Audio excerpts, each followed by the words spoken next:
Hey, what's going on, guys? Battle Nation Zimper here, back today with another video. Today, guys, we're back in the Battle Nation sandbox on another map, and it looks to be an island, beautiful island to say the least. And of course, we're discussing another Battle Nations concept, that being base occupation, and more specifically, base occupation of NPCs, or those little yellow ones that appear around your base. So, what the heck am I talking about?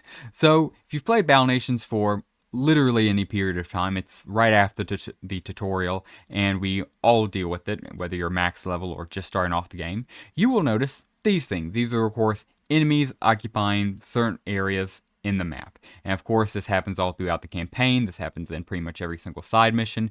This happens on regular, just if you're doing nothing. Random occasions spawn like this, and pretty much this is how you handle every single fight in Battle Nations. Now, there are rare exceptions like player versus player PvP and boss strikes where you won't see this type of engagement, but pretty much every single battle in Battle Nations will some way, shape, or form have you going to a physical location and interacting with a box like this, whether it be yellow or red. Mainly just depends on whether or not it's related to a mission, but pretty much every battle works like this.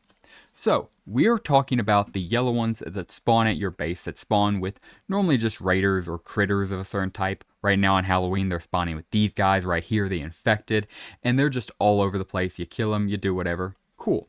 We're going to discuss what they were in the OG game, what they were fully fleshed out, and what they look like, especially once the PvP element is added back into the game. Because yes, your friends will be able to do this instead of just a random enemy. And why would they want to do that? How will you be able to stop them? And what happens if you don't stop them? We're of course going to be discussing all of that in today's video. Of course, if you need a guild, you're more than welcome to join the Empire, linked in the description down below. We have competitive and casual options for all types of Battle Nations players. So if you need a guild, we have a spot for you in the Empire. More information in the Discord linked down below. But with that being said, we'll start off by asking this. What was the punishment in the OG Battle Nations for having a friend occupy you? And I'm so glad you asked, because I have it pulled up right here. Throw it up on screen right here, and it reads, occupations can harm the production items of the player being occupied. The gathering rate is lowered for resource collecting buildings. The net output of the occupier plus the reduced production is the same as the normal production level. Producing that unit now takes 10 times longer to make units and sees drastically reduced returns, but only if the occupied at the time of payment. Once started, the production time is locked in and not extended by an occupation. Occupations do not harm buildings that cannot be chosen or made to process things, like special ops centers. And that was a great breakdown. So pretty much everything you'd want to know there. When you attack, you will get your own little square, and of course, if you're able to, destroy any defenses or any troops standing there and defending that territory, you will be able to occupy anything within a square. Now, let's say you throw out a steel mill, right? That's probably going to be a very hot thing to occupy for very obvious reasons. Every 4 hours, you would get a certain amount of steel, but now your friend making steel takes 10 times longer for all of his options and pays him a drastically reduced steel rate. So while he is technically still have access to a steel mill, it's now just a much worse version of it. I mean, seriously, you're talking some units, especially if they occupy your vehicle factory for gears or barracks for bars, you're talking some production times that go into days, maybe even weeks. It can get crazy. So yes, you will certainly want to fight them off, or if they're too powerful, call in one of your more powerful friends to come defend you. It's going to be pretty fun, and considering how crazy some of us got over the infection encounters, and some people saying you can cake them as you want, some people rapidly defending them. Of course, we have our own policy. Everybody just about has their own policy, but point being is that was just infections. Imagine once we can take each other's stuff. It's going to be utterly insane. But that of course leaves us with the good question. Do we want that type of situation? I mean, seriously, of course we want PvP back in the game, but do we want to be able to occupy and hurt each other? Well, I have great news for you if you're worrying about that. It's this beautiful bad boy right here. This is the battle flag. You have to hoist this bad boy to get into a fight. And the only downside is if you want to, of course, attack your friends, you need to have this bad boy on. But I love that. Basically, if you want to be a pacifist, you totally can. Don't have to worry about PvP, and I think it should be like that. Love that concept. So just wanted to say that for anybody who is curious or anybody worrying about that. But that does leave us with a bit of an interesting question. What about, the yellow guys, the randomly spawning sandworms, boars, and of course the raider bosses, right? What do we do with them? And better question, once, the implementation is for PvP and, we can have, reduced rates and, 10 times, output rewards, do we want that to also apply to our enemies?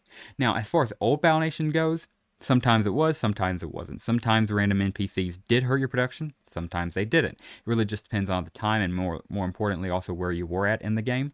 But nevertheless, it was up for debate, and I would love to get your guys' opinion on that. That would probably be the biggest question. For me personally, I think it would add more to the game, but let's be honest, especially if you're a maxed out player right now, if you're in the high 40s right now, it's 49 as the time I record this. Bro, imagine having to take out every single encounter on your base. They at the very least would have to slow down encounter rates, because you can clear out your base, and by the time it takes you to clear out everything, 2 more encounters spawn. It is that bad. It is insane. So for them to, make it where they now can hurt you, I think there would have to be some kind of balancing, fixing to it, but that's just my personal opinion. However, as far as occupation and ratings go, we have made a whole bunch of videos about PvP. If there's anything particular you guys are curious about when it comes to raid, occupations, or PvP, please comment it down below. I'd love to make a video for you. And finally, with this video, just want to discuss the concept of setting up farms. So of course, pretty self-explanatory. The idea here being that, well, you can go in with, multiple accounts if you have multiple accounts, or a good buddy, and set up PvP farms. So with all that being said, here's an excerpt from the wiki explaining how the bad boy works. It reads, SP farms are special, sacrificial occupations used to give SP to the occupied nation. Nation being, of course, referring to the base. These are often used as trade for favors. A visitor places many occupations, clustered tight together in an obvious place, typically on water, but they can be placed anywhere on the perimeter. Often visitors can kill them for a gain. And then the landowner can reject the attack without consequences. The landowner kills the occupation for SP gain, the optimal formation being 2 R6 troopers, 3 R6 sandbags, and 3 R6 wimps, to yield a total of around 900 SP unboosted.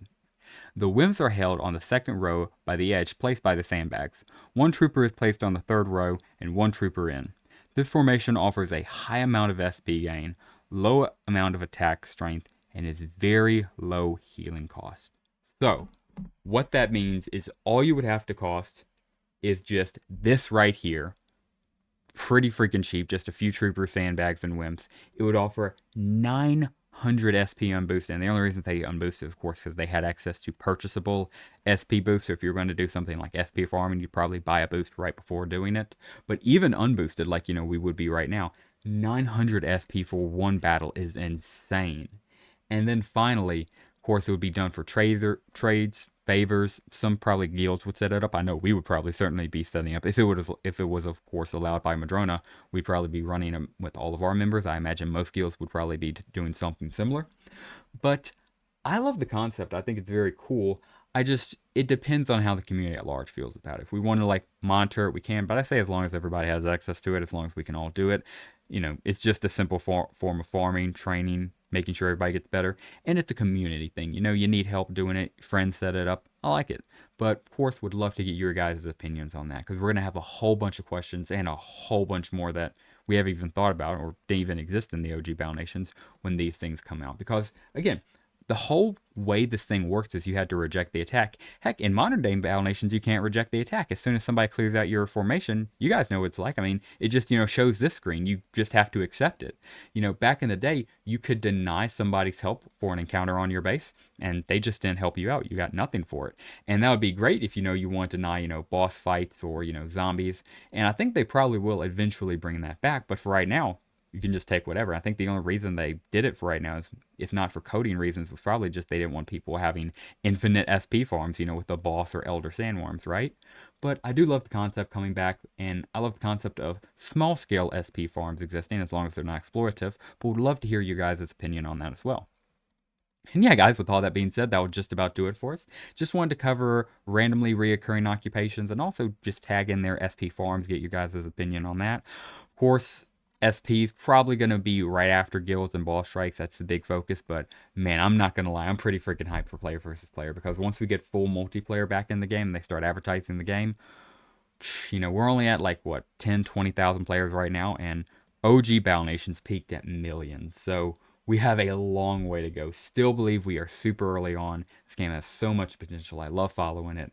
And yeah, guys, thank you so much for watching this video. If you enjoyed it, please consider dropping a like down below and subscribing to the channel if you are new. Of course, if you need a guild, please consider dropping down in the description and down below and checking out the Empire. And yeah, guys, with all that being said, that will do it for us. Thank you very much for watching this Battle Nations video. And as always, have a great rest of your day.